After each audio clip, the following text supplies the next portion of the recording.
It will generally be found that those who know what it is to have been in need and destinations are very much less afraid of it and consequently more inclined to than those who know poverty only by hearsay.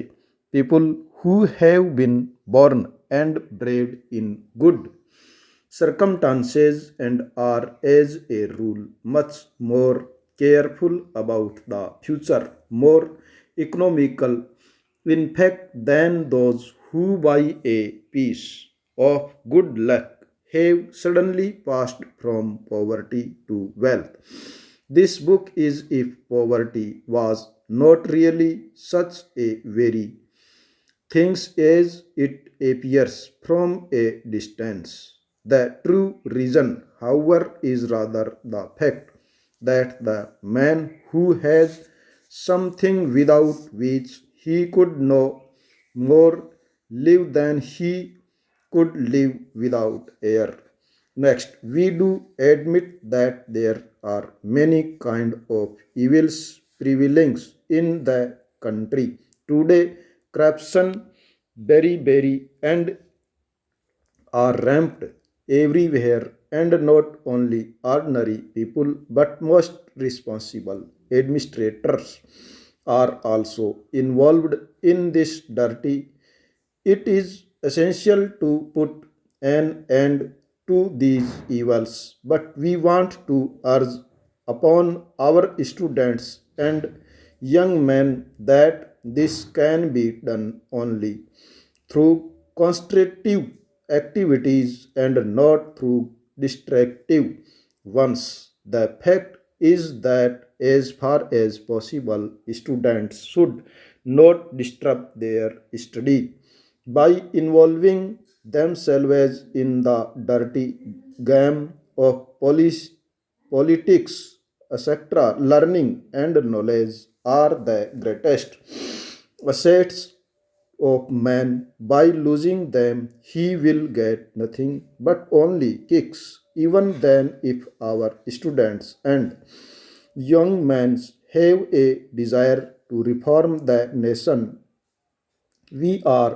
prepared to welcome them with great pleasure and pride. Next, my speech at this meeting may be said have been the first public speech in my life. I went fairly prepared with my subject, which was about observing truthfulness in business. I had always heard the merchants say that truth was not possible in business. I did not think so then, nor do I now.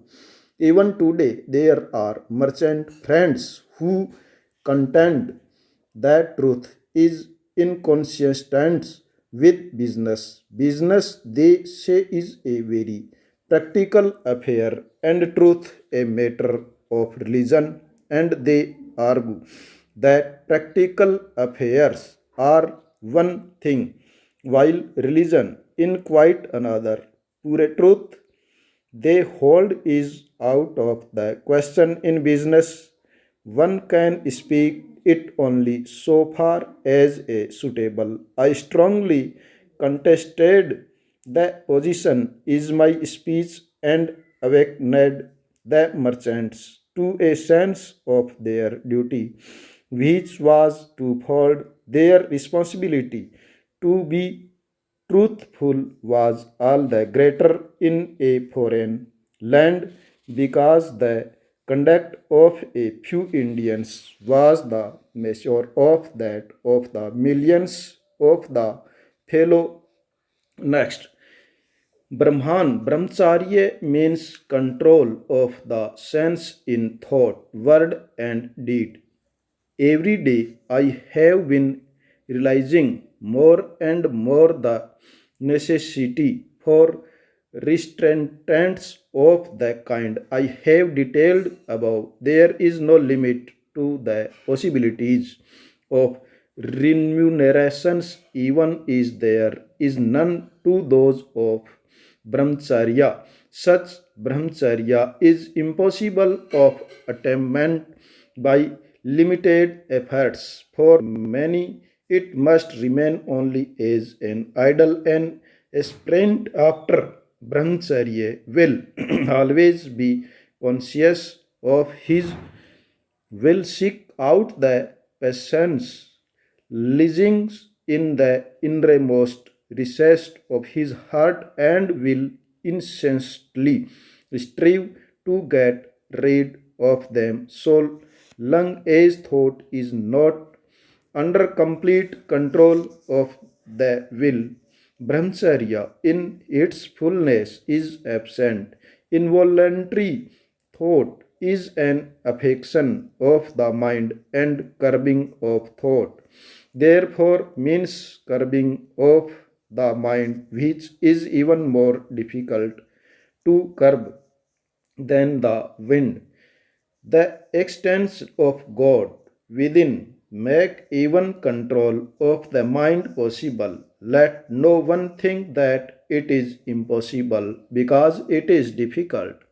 It is the highest goal, and it is no wonder that the higher effort should be necessary to attain it. Next, the Commission for Scientific and Technical Terminology was set up in the year 1964 in pursuance of a presidential order. The functions assigned to it were determinations of the principles of evaluation of terminology, coordination of the existing terminologies available in Hindi and other Indian language, preparation and publication of approved terminological glossaries, and preparation and publication of university level book and other reference literature, etc. Thus, in essence, the task of the Commission for Scientific and Technical Terminology was to take various measures so that Hindi and other modern Indian language could replace English as media of instruction at a level of higher education within to decided of extensions of Commission for Scientific and Technical Terminology has involved and published more than 4 lakhs for scientific and technical terms, and has published about 1500 books in Hindi either directly or through the Hindi Granth academics, beside about 4,500 titles in other Indian language through state textbook boards. After so much of preparations in his direction, it was quite natural to review the work done so far and find out way mean to remove obstacles, if any, in the way of smooth change over of media of instructions.